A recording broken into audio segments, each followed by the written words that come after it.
je suis Virginie, je suis la responsable de l'association The Patoons Gang depuis 11 ans maintenant.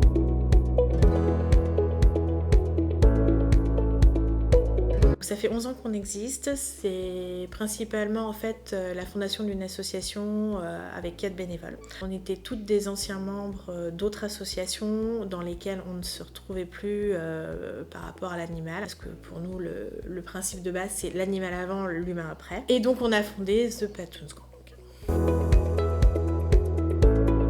Depuis nos débuts, c'est-à-dire que nous, ce qu'on veut, c'est donc faire les sauvetages, déjà principalement. On recueille aussi les animaux qui ont été abandonnés pour plusieurs raisons. Ça peut être de l'allergie, ça peut être on déménage à l'autre bout du monde et le pays où on va, il y a une telle quarantaine que c'est pas faisable ou que ce sera pécuniairement impossible.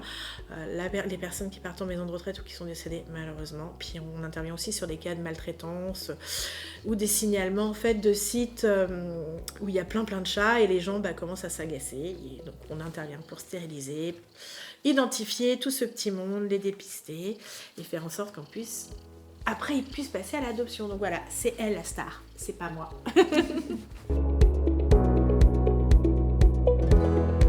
On a la petite princesse que vous avez vue juste avant, Tisha. C'est une petite puce que j'ai retrouvée à côté de ma roue de voiture. Je sortais de mon cours de couture, justement pour faire des choses à vendre pour les petits chats. Et il s'est retrouvé que j'avais cette petite boule de poil à côté de ma roue de voiture quand je suis revenue de mon cours et qu'elle était vraiment mal en point et que pour le coup on l'a emmenée aux cliniques vétérinaires d'urgence histoire de voir à ce qu'ils puissent faire les premiers soins et c'est Tisha qui faisait 800 grammes, qui était toute petite, qui demandait rien, qui était un peu peureuse à ce moment-là et qui a montré une rage de vivre qui fait qu'elle a subi 2 grosses opérations coup sur coup et qu'aujourd'hui elle attend qu'une famille pour la vie avec des super copains pour s'éclater. Voilà. On a aussi Caros, c'est un chat de 8 ans qui a été malheureusement largué un peu comme un sac de patates devant le commissariat de police du 7e. Et donc ils nous ont appelés parce qu'il avait juste un mot, j'ai 8 ans, je m'appelle Caros. Et donc il était un peu perturbé d'avoir été abandonné dans son sac de transport.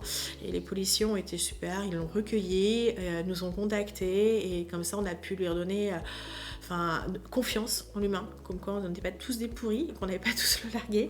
Et c'est vrai qu'aujourd'hui, en fait, Caros, il est super, il fait l'animation en journée d'adoption, il interpelle toutes les personnes qui passent à côté de sa cage en disant « et moi, et moi, et moi », et qu'aujourd'hui, il aimerait bien un super foyer rien que pour lui, quoi.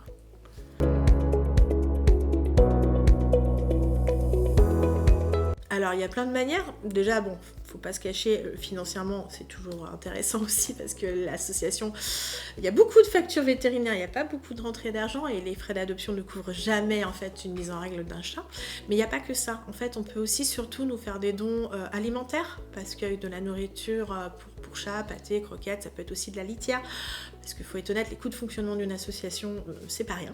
C'est principalement un des plus gros budgets de l'asso après les frais vétérinaires. Et ensuite, on donne son temps. Parce que le temps, c'est aussi super important. On a toujours besoin de bénévoles pour nos événements, notamment nos journées d'adoption, pour nos collectes, pour les événements quand on fait des brocantes ou quand on fait des salons de type Animal Expo ou autre. Et c'est vrai que c'est toujours intéressant d'avoir du monde qui vient nous voir, qui nous aide, mais c'est aussi donner de son temps derrière un PC, par exemple. On poste nos albums de nos chats, des choses comme ça, et si les gens peuvent juste relayer, c'est un petit clic de souris, ça prend pas beaucoup de temps et ça peut faire beaucoup pour notre association.